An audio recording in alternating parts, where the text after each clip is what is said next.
How to share live location in Google Maps. Hello everyone, welcome to this channel. I'm Emily and I'm here to help you out today. So without any delay, let's get started. So first of all, launch the Google Maps application on your device and make sure you are logged into your account. As you're logged into your account, simply tap on this icon over here. As you tap on it, it will show you your live location. So when you tap on it, you'll just be able to see the option of shared location. So simply tap on shared location. Now make sure that you have given access of location or you have toggled on the location to be shared on. After that, you can share your real-time location either for a certain period of time or until you turn this off.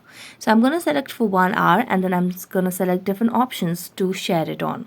So I'm going to select Telegram, and as I select Telegram, it will lead me to Telegram and I just have to select a particular person that I would want to share the live location with. So I'm going to select it over here and then tap on share. So that's it. Thank you so much for watching this video. See you next time.